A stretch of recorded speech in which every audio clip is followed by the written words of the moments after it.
అందరికీ నమస్కారం. అందరూ ఎలా ఉన్నారు? ఈరోజు ఈ వీడియోలో ఒక శబ్దం గురించి తెలుసుకునే ప్రయత్నం చేద్దాం. ఈ శబ్దం సప్తగిరుల మధ్య ఒక పర్వత శిఖరం మీద ఉంది.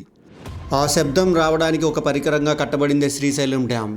ఈ శబ్దం శైవ మతంలో చాలా శక్తివంతమైన బీజాక్షరి రూపం.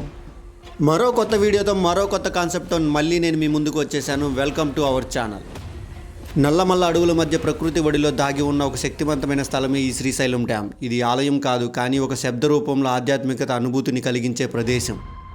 ఈ డ్యామ్ నిర్మాణం ప్రాచీన కాలానికి చెందినదని, అందుబాటులో ఉన్న చారిత్ర ఆధారాల ప్రకారం 14వ శతాబ్దంలో నిర్మించి ఉండి ఉంటారని నిపుణులు చెప్తున్నారు. ఈ డ్యామ్ నిర్మాణం కేవలం ఆనాటి రాజుల ఆదేశాలతో మాత్రమే కాదు, భక్తుల తపస్సుతో తలవంపులతో నిర్మించబడిన స్థలం. అసలు ఈ డ్యామ్ని ఎందుకు కట్టించారు? చాట్‌జీపీటీ చెప్పిన దాని ప్రకారం శ్రీశైలం ప్రాంతంలో శివభక్తులు తపస్సు, ధ్యానం చేసుకునేందుకు ఒక ప్రదేశం అవసరమైంది.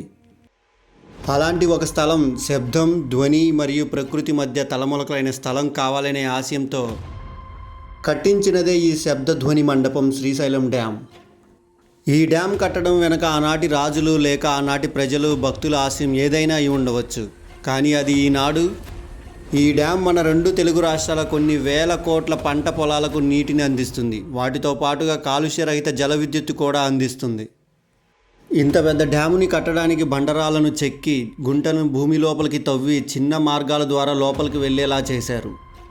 ఈ డ్యామ్ అంతర్గతంగా శివలింగాలు ఉంటాయి. ఇది శబ్ద ప్రతిధ్వనిని కేంద్రీకరంగా ఉంచుకొని నిర్మించబడినదే విశేషం.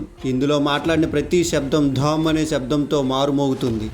మీకు ఈ వీడియో నచ్చినట్లయితే లైక్ చేయండి, షేర్ చేయండి. ఎలా అనిపించిందో కామెంట్ చేయండి. మరిన్ని ఇలాంటి వీడియోస్ కోసం మన ఛానల్ని సబ్స్క్రైబ్ చేసుకోండి. మరో కొత్త వీడియోతో మళ్ళీ కలుద్దాం.